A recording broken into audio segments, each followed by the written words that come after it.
Praise the Lord. प्रभु यीशु मसीह का धन्यवाद करते हैं। आइए लूक 7 चैप्टर 7 वर्स 11 विधवा के पुत्र का जीवन दान, आइए पढ़ते हैं। थोड़े दिन बाद वो नाइन नाम के एक नगर को गया। उसके चेले और बड़ी भीड़ उसके साथ जा रही थी। जब वो नगर के फाटक के पास पहुंचा तो देखा लोग एक मुर्दे को बाहर लिए जा रहे थे, जो अपनी माँ का इकलौता पुत्र था, और वो विधवा थी, और नगर के बहुत से लोग उसके साथ थे। उसे देखकर प्रभु को तरस आया और उसे कहा, मत रो। जब प्रभु यीशु मसीह नाइन नाम नगर से जा रहे थे तो उसी समय एक विधवा स्त्री का एक पुत्र मर गया और लोग उसको बाहर लेकर जा रहे थे, दफनाने के लिए ले जा रहे थे कब्र में। तो प्रभु वहाँ से गुजर रहे थे तो वो विधवा स्त्री जो थी, इकलौते पुत्र की अफसोस कर रही थी और रो रही थी, उसके लिए विलाप कर रही थी। तो प्रभु ने देखा उसको, वो जान गए कि इसका इकलौता पुत्र है, एक ही बच्चा है और विधवा है, इसका कोई सहारा नहीं है। प्रभु को तरस आया तो प्रभु बोले, यीशु मसीह बोले, मत रो। आइए देखते हैं क्या, मत रो। तब उसने पास आकर अर्थी को छुआ। प्रभु यीशु मसीह ने जिसको अर्थी में लेके जा रहे थे कब्रिस्तान, तो उसकी अर्थी को जैसे ही परमेश्वर यीशु मसीह ने छुआ तो जो अर्थी को पकड़े हुए थे, संभाले हुए थे, तो वो लोग भी बिल्कुल साइलेंट हो गए। और फिर क्या हुआ, अर्थी को छुआ और उठाने वाले ठहर गए। तब उसने कहा, हे जवान, मैं तुझसे कहता हूँ, उठ। प्रभु यीशु मसीह का फजल ही हमारे लिए, हमारे जीवन में काफ़ी है। बस परमेश्वर का एक वचन हमारे जीवन में बहुत कार्य करता है। प्रभु यीशु मसीह ने कहा, हे जवान, मैं तुझसे कहता हूँ, उठ। प्रभु यीशु मसीह ने सिर्फ एक वर्ड बोला, उठ। इसलिए परमेश्वर का एक वचन, छोटा सा वचन हमारे लिए बहुत काम करने वाला है। जैसे ही परमेश्वर ने उससे कहा कि उठ, तुरंत तब वो मुर्दा उठ बैठा। Praise the Lord. उसी समय जैसे ही परमेश्वर ने कहा, हे जवान, मैं तुझसे कहता हूँ, उठ, तुरंत ही वो जो डेड बॉडी थी, जो मुर्दा था, जिसको लेके जा रहे थे लोग कब्रिस्तान, तुरंत ही वो उठ के बैठ गया और बोलने लगा। प्रभु यीशु मसीह ने उनसे कहा, उससे उसकी माँ को सौंप दो।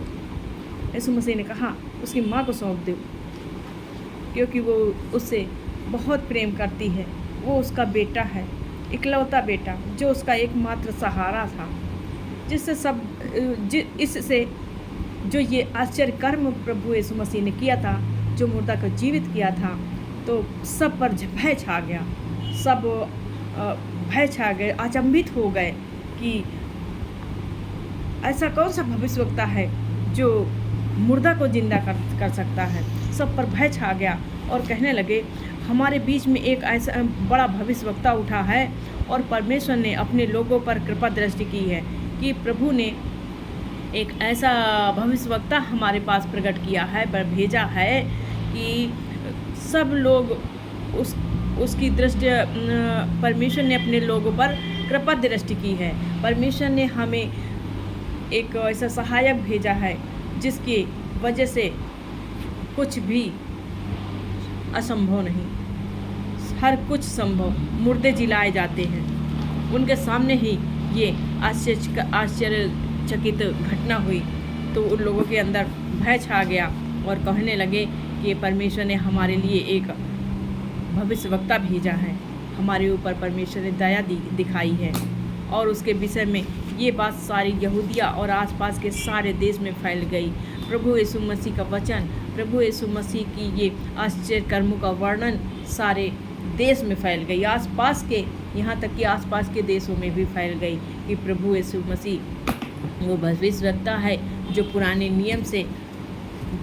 नियम में लोगों ने भविष्यवाणी की थी कि एक स्त्री पुत्रवती, एक कुंवारी पुत्रवती, एक गॉड, एक कुंवारी गर्भवती होगी और वो पुत्र जनेगी जिसका नाम इमैनुअल रखा जाएगा।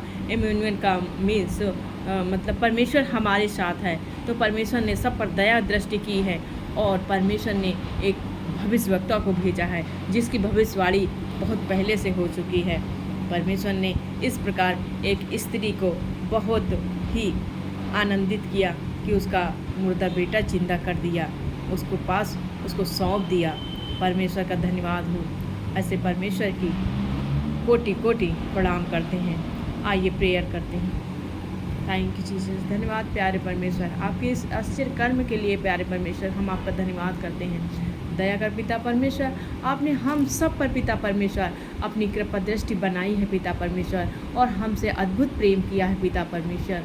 इस पिता परमेश्वर इस वचन के लिए पिता परमेश्वर आपका धन्यवाद करते हैं पिता परमेश्वर, जो हमें गाइड करते हैं, जो हमें अपने वचन के द्वारा हमसे बातचीत करते हैं प्यारे परमेश्वर। कि ऐसा अद्भुत युक्ति करने वाला परमेश्वर हमारे बीच में है। धन्यवाद करते हैं और जिंदा खुदा है, जहाँ पुकारो वहाँ परमेश्वर हाजिर हो जाता है। धन्यवाद करते, सारा आदर महिमा प्रभु यीशु मसीह के मुबारक और मीठे नाम में होकर मांगते, सुने और कबूल करें। आमीन।